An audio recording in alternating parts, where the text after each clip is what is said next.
రైటిక details చూస్తే ఉత్తర భారతదేశాన్ని జల ప్రళయం వణికిస్తోంది. జమ్మూ కాశ్మీర్ నుంచి ఢిల్లీ దాకా ఎడతెరిపి లేని కుండపోత వానలు వరదలు భయపెడుతున్నాయి. నదులన్నీ ఉప్పొంగి ప్రమాదకర స్థాయిని మించి ప్రవహిస్తున్నాయి. పలుచోట్ల కొండ చెరలు విరిగిపడి జనజీవనాన్ని అస్తవ్యస్తం చేస్తున్నాయి. జమ్మూ కాశ్మీర్తో బయటి ప్రపంచానికి సంబంధాలు తెగిపోయాయి. ఢిల్లీలో ప్రమాదకర స్థాయిని మించి ప్రవహిస్తున్న యమునా నది కంటి మీద కునుకు లేకుండా చేస్తోంది.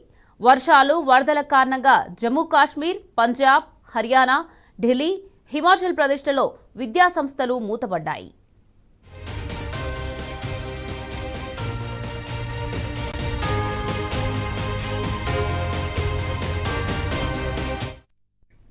ఇక పంజాబ్లో వర్షాలు వరదల కారణంగా ఇప్పటి వరకు 37 మంది మృతి చెందినట్లు అధికారులు తెలిపారు. పంజాబ్లోని 23 జిల్లాల్లో 1.75 లక్షల హెక్టార్లలో పంటకు నష్టం వాటిల్లింది. వరద ప్రభావిత ప్రాంతాలలో ఎన్డీఆర్ఎఫ్, ఎస్డీఆర్ఎఫ్ ఆర్మీ సహాయక చర్యలు కొనసాగుతున్నాయి. ఇక హర్యానాలో వర్షాలు వరదలతో జనజీవనం అస్తవ్యస్తంగా మారింది. వరదల కారణంగా పంజాబ్, జమ్మూలో 90 ఆర్మీ సరిహద్దు చెక్ పోస్టులు దెబ్బతిన్నాయి.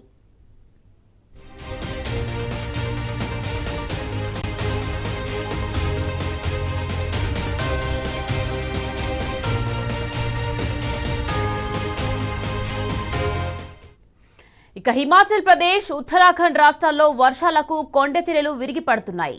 గురువారం నాడు కొండ చర్యలు విరిగిపడి 10 మందికి పైగా మృతి చెందినట్లు అధికారులు తెలిపారు. జూన్ నుంచి ఇప్పటి వరకు హిమాచల్ ప్రదేశ్లో 95 ఆకస్మిక వరదలు రాగా ఆ వరదల్లో 343 మంది మృతి చెందగా 3690 కోట్ల నష్టం వాటిల్లిందని తెలిపారు. ఇక ఢిల్లీని వరదలు ముంచెత్తుతున్నాయి. ప్రమాదకర స్థాయిలోనే యమునా నది ప్రవహిస్తోంది. ఇక వరదలతో ఢిల్లీ సచివాలయ ప్రాంతాలు నీట మునిగాయి. ఎడతెరిపి లేకుండా కురుస్తున్న వర్షాలతో ఢిల్లీలో ట్రాఫిక్ జామ్ అయ్యి ప్రజలు తీవ్ర ఇబ్బందులు ఎదుర్కొంటున్నారు.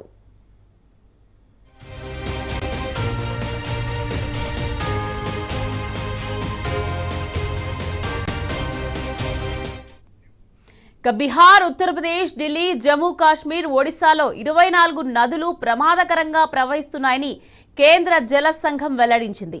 27 నదులు సాధారణంగా కంటే అధికంగా ప్రవహిస్తున్నాయని తెలిపింది.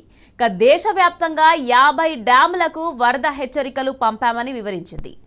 జూన్ నుంచి ఇప్పటి వరకు భారీ వర్షాలు కురవడం వల్లనే నదులు ప్రవహిస్తున్నాయని సిడబ్ల్యూసి వెల్లడించింది.